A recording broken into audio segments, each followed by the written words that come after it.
Hello, everyone. Thanks for giving us your time today. I'm Ian Hamilton in New York, joined by Don Hopper over there in Missouri, as we're wearing Quest 3 headsets. We've got hand tracking. We're using last generation meta avatars still. We've got a little show here today where we're going to go through the future of movies, the future of going to the cinema, the theater, and it's also a little bit of retro here, going back to something we lost in the past. I see Not Suspicious out there and Sao out there. Please sound off in the comments if you're watching us live, if you're catching up on us after the fact, or time traveling on 2x speed, watching one of our streams live. I just want to say hi to all of you out there. Don, this is a cool one. We've been having this brewing for a little while, and just really excited to show this off. Beck, are we able to throw up ReelRoom real quick? Oh The yeah. screen recording. Let's just get right Let's into it just and let's like show off this jump video. right into it. And I don't want to real quick say hi to Daniel Leeper just joining, Psycho Bueller, Brandon Bellero. So thanks for joining. Let's Yeah, roll hello. that bean footage. The screen recording of ReelRoom, the Hmm. screen recording. Yeah, sorry, it's the same thing. Yeah, we got Beck out there running this show for us in Canada. Thank you for getting this together for us on short notice. I'm of course kind of on leave, kind of not. What I found is I can actually file my stories from the Apple Vision Pro pretty effectively while doing other things and I saw attending you to do other that things in the last real world. night, and that was amazing. Yeah, it Like was. to see the way that you have your workflow set up. It was just great. Yeah, really, really cool. I feel like I'm through the looking glass. I'm doing my work from VR finally, and it would be great to get that kind of ease of use over here on Horizon OS. But yeah, what we're showing here today is ReelRoom on the Apple Vision Pro, and I've been playing with it over the last few days. And what I had here is my binder full of Blu-ray movies here, and I'm going through my binder of Blu-ray movies. I've sorted all the movies into one folder. I have like other folders elsewhere for Ultra HD movies, DVD movies, family movies. But this is my collection of like movies that I wanted or I want to visit at some point. Some of these movies I haven't even seen. I just plan to like put them on one day, or some of these are I want for the director's commentary. But yeah, so here's my binder full of discs, and over in the corner I've got a shelf that I've made representing all of the movies inside this binder. And so I go over and check out the shelf I've made, and it's three columns wide, floor to ceiling rows, and I just slide up and down looking through my movie collection, click on one of them or pinch on one of them to go get more information about them, and then go back and sit down and go back and do other things in Vision Pro. But it was really neat to have this shelf in the corner, and we've got some video that's been shared with us. That's the other one I want to show back after the first one rolls, the Real Services one. And that's the other video showing this app where someone has gone through and done a lot more to show a lot more things through their shelving. So like you can imagine, Don, having a shelf in your media room, Oh another yes. shelf in your office, and covering up other shelves for other things that you don't want to see at a particular time. Hmm. And that was one of the coolest things about this app is you can tell it that you want an infinite shelf, and so it cuts a hole in the ceiling, cuts a hole in the floor, and now your shelf Oh, that's slides up and wild. down into those holes that are in your ceiling and floor. So I put an article out there about this, and I talked about Blockbuster Video. A lot of people in our audience are of that generation to have been to a Blockbuster Video store, but a very cruel commenter went out and pointed out that Blockbuster just meant a high budget movie to them. Um, I Fair. mean, it Yeah. happens. I mean, that's there we are seeing that generational shift where there's going to be people who don't know what Blockbuster Video is or what it was to have to go to a physical location to get a Yeah. movie. Yep. No streaming, no no Netflix, or the days when Netflix mailed you a disc. Yep. There was no online interface. I So think I think we've talked about this in the past. What I would love, Don, is to see this combined with a couple other experiences. Don has a another project he's going to show and talk oh about yes. in a minute that is on the Quest headset. So stick around if you're a Quest buyer and care about Quest headsets. We have a real cool project on that we're gonna talk about soon. But I wanted to focus first on ReelRoom and this idea of selecting movies with physicality of walking around them. One of the Mhm. ways to set up these shelves is just located in the middle of your room, and you can have movies on this side, movies on this side, and just walk around them exactly like you did back in the video store. And it's not there yet, but there's two features that I need to have in this app. I need to have you come to Okay. my video store. I need you to have you come to my Okay. room and walk around my movie collection like this too. And I also need to be able to watch the movies, right? Like that's not there yet. Uh, Sorry, I lost my train of thought there. Are there any comments we want to respond to? Just looking through right now, I just wanted to say hi to Haven. He is one of the co-founders of Relic. We're going to be showing their app here in the back half of the show. So thank you for joining the chat today. Again, we got Arlen just joining the chat with us. So thank you so much. As always, we love seeing you in the comments, Arlen. And let's see here, Psycho Bueller, be kind, please rewind. Yes, Yeah. that it was burned into all of our brains. If you didn't rewind that tape, boy, you were going to pay for it. To be So, clear, right? Like, there's people out there in our audience who don't know that a VHS tape, the first popular form of mhm. home movie, right, had a literal tape inside, and you had to Yes. hit the rewind button Yes. up on your VHS player to move the tape from this spool to this spool and get the movie ready at the playhead for the next buyer. And so it was your kindness was saving some employee's job, right, at the store Yeah. from having to put it in a machine and doing There were manually. people who sat behind the counter and all they did was rewind tapes for half of their shift. I mean, they'd pull them out of the bin, stick it in the rewinder. I mean, that's what these people did. So But Jack saying, I lived about 4 blocks from the last Blockbuster in Bend, Oregon. It's mostly just selling merch about how it's the last yes, Blockbuster. Blockbuster. Okay. I love it. All right, so I Love it. remembered the other thing, our little distraction here about the two features I need, right? I need the Mhm. feature of you coming to my office Mhm. and getting or getting to see my shelf with me, and I need to be able to pick up two tapes Yes. off of the shelf, one in this hand and one in this hand, and look at both, flip it over to the other side and read the back of the tape. I need to flip over this one and get the back of the tape. And then I also want to be able to take these two movies and put them back on the shelf in different spots. I want to Ooh, I want okay. to move these into new spots and sort them by hand.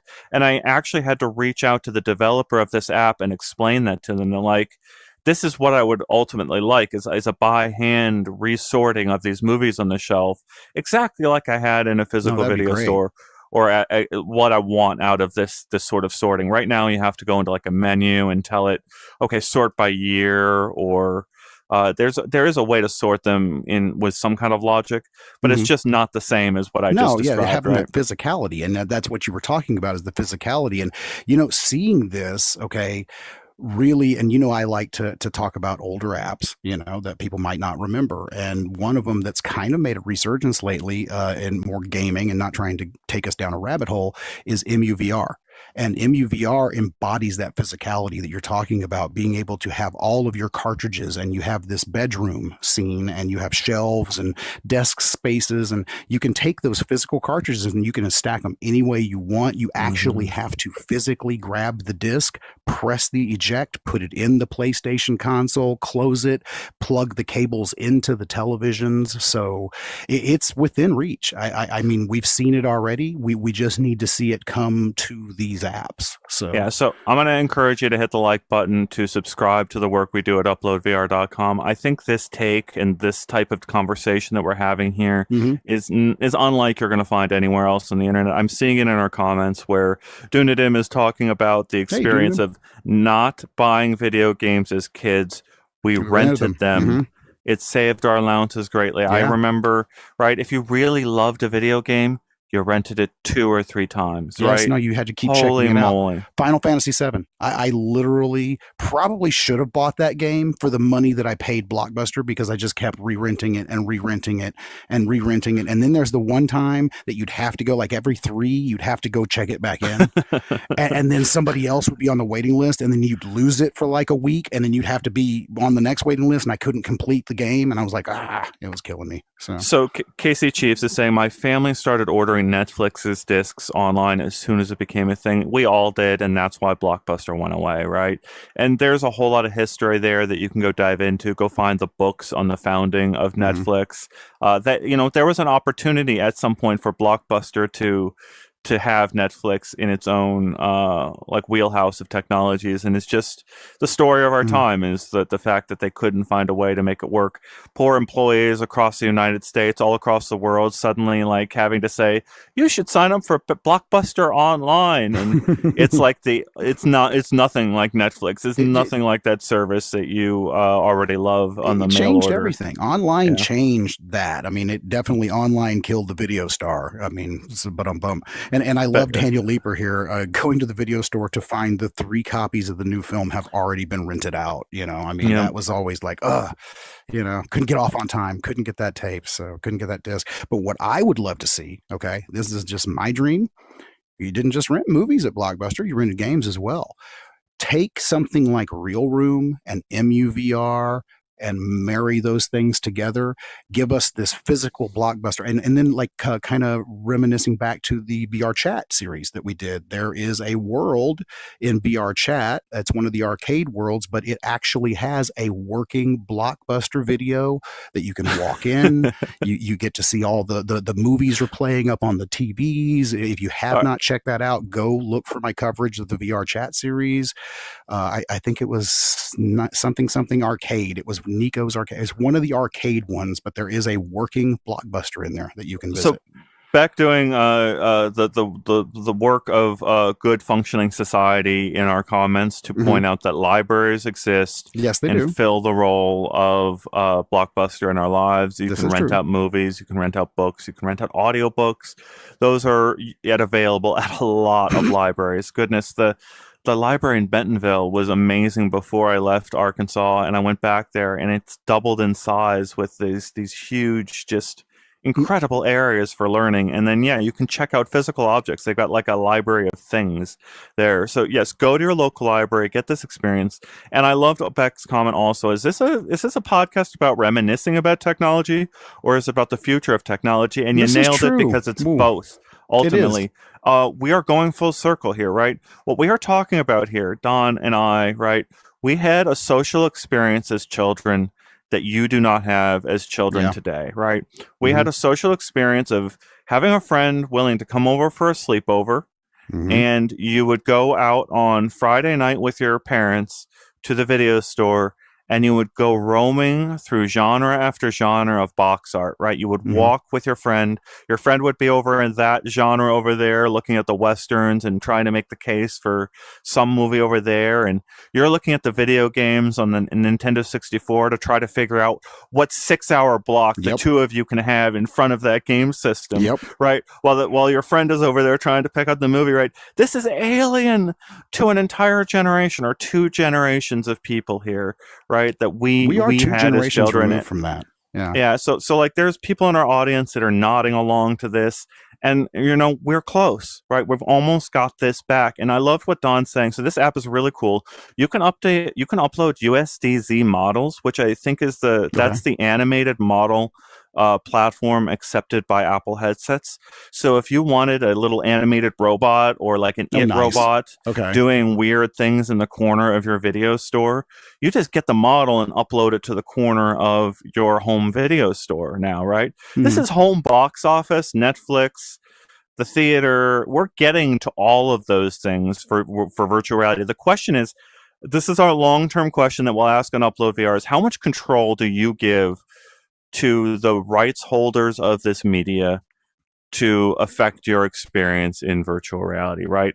I set up this shelf in my home entirely. I showed you all on the stream exactly how I did. I've got a binder full of movies, and I went through an app on my phone and selected them one at a time, and boom, my movies are over there. Another app that this developer runs is an app for running your Plex server and Oh, your nice. Okay. Jellyfin server. So those are 2 separate apps, separate repositories of information. Don, last week, you go back to our stream and watch our streams. The work as Don has done to highlight the pinball Oh, work yeah. Yeah. out there, Yeah. pinball FXVR. We're talking about the same thing. There are people who are home growing their own incredible arcades with no outside rights holders, no big brothers telling them what they can and cannot do in the privacy of their own garage, right? Yeah, I Setting like up an that. arcade over here. So I want my pinball arcade over here. I want my shelf of movies over there. Hmm. I want the wall of cartridges over there. And I want friends to come over and enjoy all this media with me, just like I did in the 1990s. And this is an app that's on that path, and we're going to find out other apps that are on this path. Like it's It sprouting up is. all around us, isn't it, and Don? and having them all converge. It's H's garage. It's H's garage from the Oasis. I mean, it's like you have this virtual space that you can have anything you want, any medium you want, any media you want. It's just there. It's at your fingertips. And Arlen had an interesting comment here, kind of shifting gears over to Horizon, which is one of our favorite subjects. I keep saying Meta needs to recreate the Meta store in Horizon Worlds as a metaverse store that's like old school media stores, and we all used to shop at the hits on the 80s, 90s, and 2000 nostalgia. And I would like to not see that so much, but I would like to see other stores being recreated in the metaverse, Mm. going into that. And I'm going to bring it up one more time because it literally floored me. And I'm going to bring up one more comment with this as well. Going into that little Blockbuster recreation in VR chat, I smelled that smell. Okay. There was a comment earlier asking if you remembered the smell of the Blockbuster. Mm. And You yeah, just took me anyone back else when you remember said the the smell. smell I of a imagine Blockbuster store? There's the something I VHS can't box, right? explain. Yeah. Smack, rip, just you Yeah. snap it open. That plasticky. Yeah. So, but I did. I literally, when I walked into that VR chat recreation, it was so visceral because the scale was right, the sound effects were right. They were playing a movie trailer on this TV, and then they had the Blockbuster rotating, buy our merch logo thing, going on the well, other TV, and well, it was great. I love you saying the scale is right, because one of the beautiful things Hmm. about VR, right, is if you were 10 years old going Yeah. through those movies, you actually need to change the scale of the Oh, that world okay. That would by be like cool. 30% or something larger in order to really take you to the nostalgia factor, right? There's your scale as an adult, but there is a different scale for you as a child. And I remember it Yeah. was one of the earliest things I learned about VR was this guy, I think it was at Matterport, talking about that feeling of like trying to recreate the childhood home, right? If you have a Hmm. scan of your childhood home and then mess with the scale a little bit, you can time travel yourself a little bit back Wow. I to never when the thought of that. world was a little bit bigger that for you. We've talked about the social experience in a really incredible way. I think we've conveyed where we are, where we can be with this technology. We're going to be in contact with the developer of ReelRoom on an ongoing basis to find out what happens there. And if you have anything along these lines that moves things forward on any VR headsets of any kind, you need to reach out to us. Tips at uploadvr.com, Hmm. Don at uploadvr.com, Ian at uploadvr.com. You can tell us about what you're working on. If you've enjoyed this part of the discussion, please hit the like button. Go become a subscriber at uploadvr.com. This is the type of discussion that I don't think anywhere else is having. Now I Oh want to yeah, talk about Relic, Don. I do. Let's talk about Relic I and why we're do. talking All about that right. one So, today. Beck, if you want to transition over to that new video. So, okay, Relic, this is an interesting story. So, this is actually, this came to us at CES. So, this has been like kind of long brewing.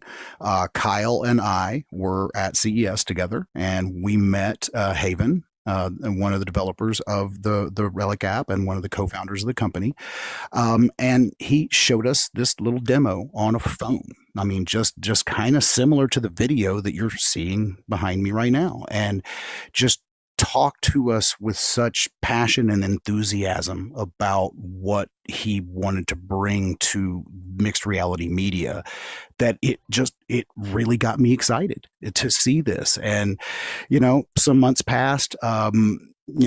Contact was kind of lost. GDC happened and everything like that. Well, I'm really glad that they got back in touch with me and said, hey, just wanted to let you know we finally launched the app on the Quest store. It's been out for about 10 days. Have you had a chance to take a look at it? And I was like, oh my gosh, no, I haven't, but let me do that right now.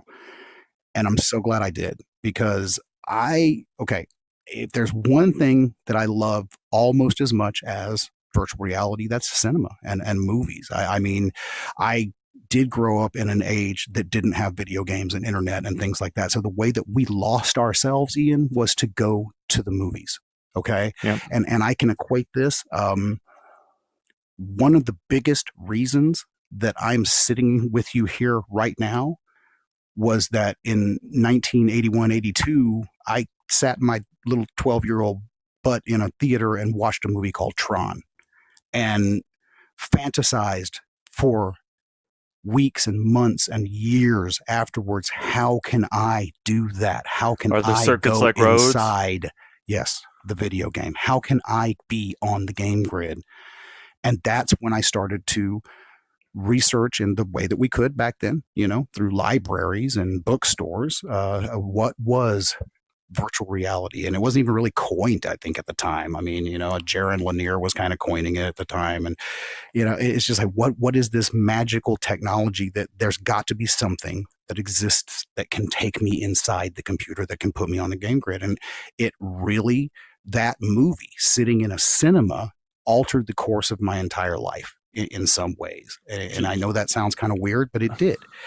And now, years and years later, I've been chasing the dragon of volumetric video, volumetric cinema. Just, that to me kind of is the ultimate goal of cinema, is being able to be inside the movie, not as a participant, as a silent observer. But being able to walk around the scenes and embody the spaces that you're seeing in the scenes in the movies.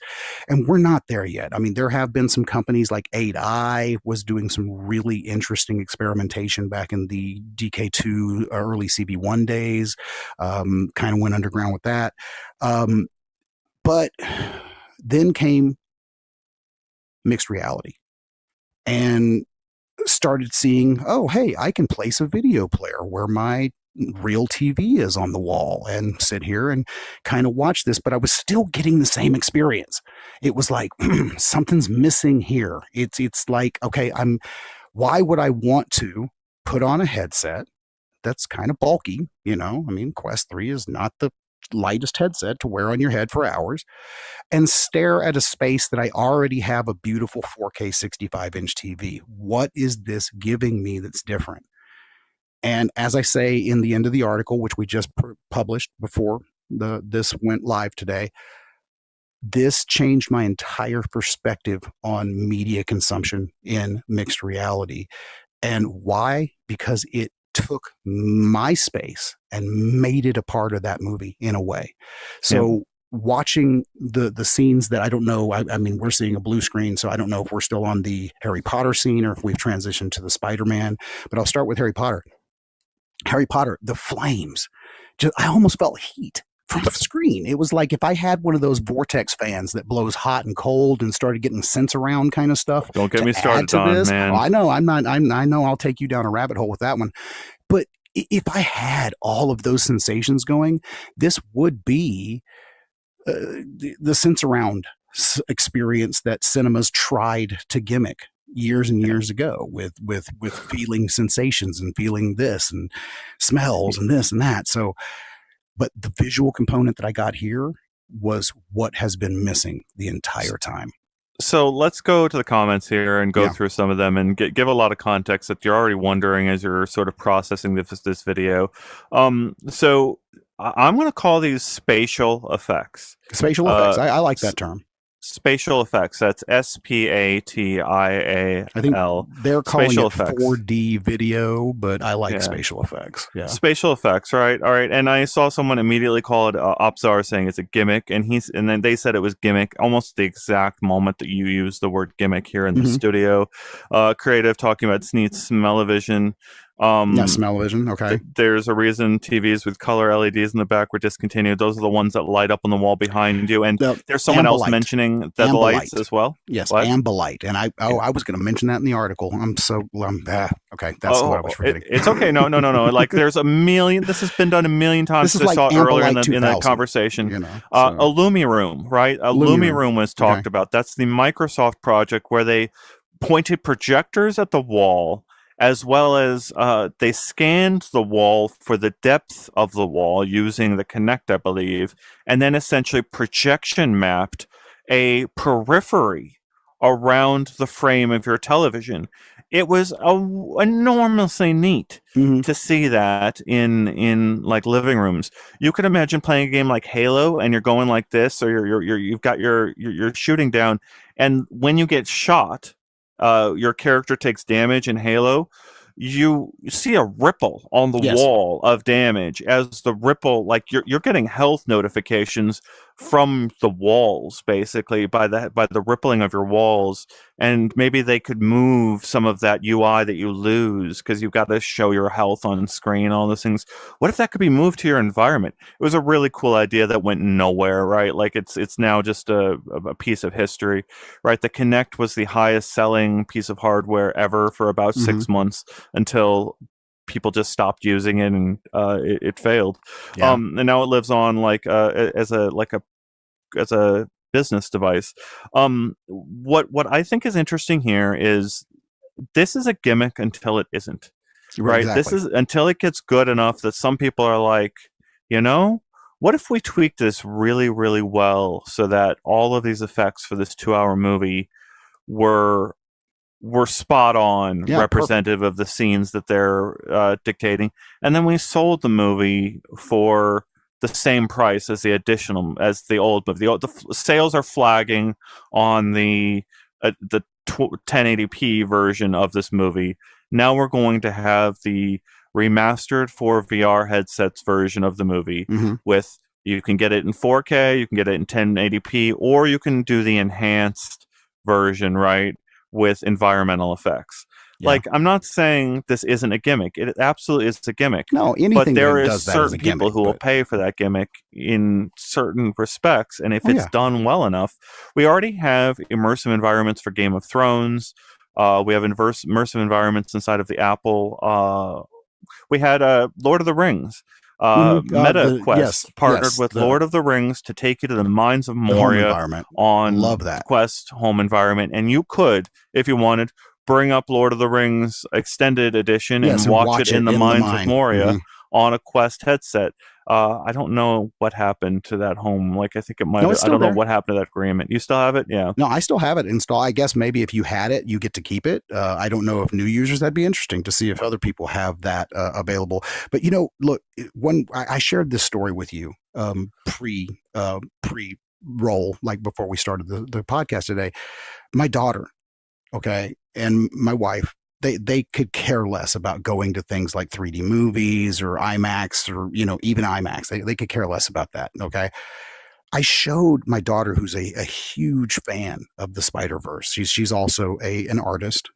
She's learning animation right now, and I showed her what Relic did to this movie, and she took the headset off after this 4 minute demo, and she looked at me and she was like, "I want this at IMAX." She goes, "I want, instead of them handing me the plastic glasses that I just get to see the 3D that's not really that great.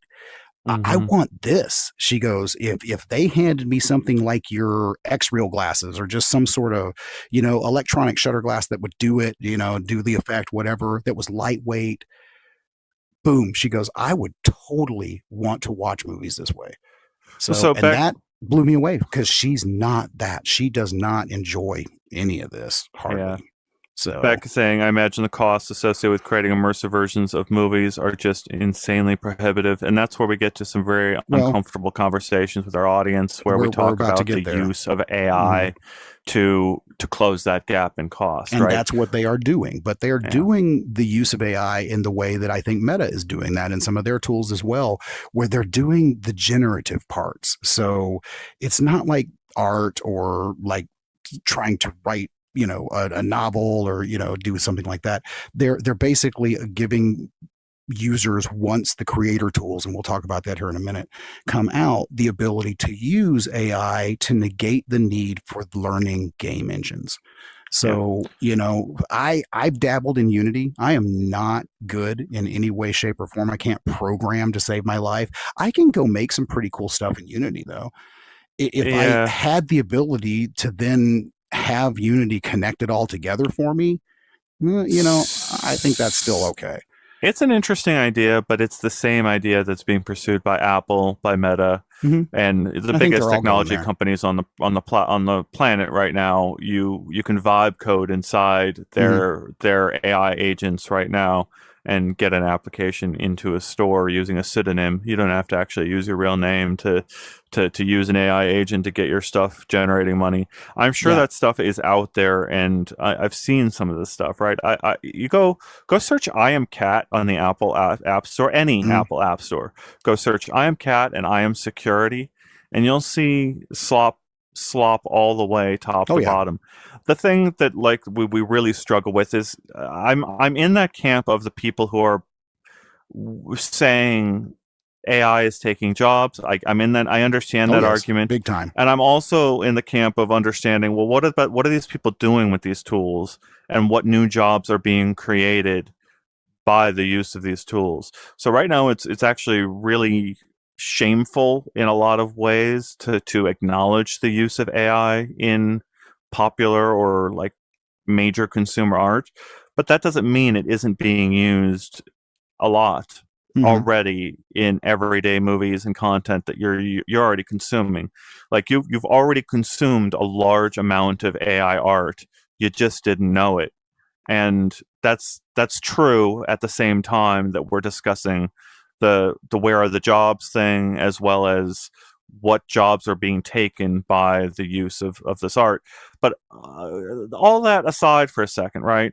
Let's just walk back for a minute and go, wait, I want to go watch a movie while sitting in a hovercraft, right? Like I want to go watch Star Wars while sitting in a speeder on Tatooine, and I Mm-hmm. can do that right now on an Apple Vision Pro in the environment for Disney Plus, Mm-hmm. and I can pull up the Star Wars movie, and I can do that, and like that was provided for me by Disney. Disney went and made deals with Apple to do it. But I've just also described it wouldn't. I could go get together with a collective of other fans out there, and we could make the best darn speeder, Star Wars speeder ever rendered before, right? Mm-hmm. And we've talked to the people in Doctor Who, right? We have Kelly, reporter K out there Mm-hmm. talking to Agent K. the Yeah. people inside of Resonite Resonate. who have created models of all the TARDISes. They have a different TARDIS going back to like the first TARDIS, and they spend hours in there just let's get this to be the best TARDIS imaginable. You could do that. You and I could have H's workshop where we're just done. We need to have the best Enterprise imaginable. I'm No, not we going to let do. someone else Oh no, we do do. the best Enterprise, No, right? absolutely. And so we Absolutely. go and make the Enterprise, right? And we enjoy the Jeffries tubes being model accurate for Star Wars, right? Like we could go and actually go into the Jeffries You tubes and just go said a through bad the word. You what? said Jeffries tubes and Star Wars. Did I You say need to. Star? I meant You Star did. You Trek. need to Okay, correct I yourself, was sir. speaking really fast. I was You're speaking really losing fast. I nerd meant Star cred Trek. like by No, the minute. no. Well, we're gonna go find the Jeffries tubes in Just our messing with Starship you. There Enterprise. you go. Okay, and they'll all be exactly like they modeled on the model of the ship. And then, Don, we're gonna come back to the bridge, and we're gonna watch Star Trek: The Motion Picture or Mm, Star Trek Generations. Well, Star Trek Generations yeah. because we get to see that bridge in it, Yeah. right? And we're gonna put that up on the blue screen in our model accurate Enterprise. Do we have to pay Paramount in order to have that privilege? I don't think we do. Well, obviously you do, because otherwise they'll just come shut you down like they did with No, Stage 9. no, no. We're not the servers. Nope. This is my line in the sand. Yeah. You found the hill I will die on. We do Mhm. not have to pay them. We will make this happen on our lonesome. All right. Mm. Any interesting comments that we Well, should just looking through discuss? here, we got Haven again. He's actually working through the chat here, talking to some people about the app and the AI generation and how the tools work. Now, I did say I'd talk a little bit about that as well.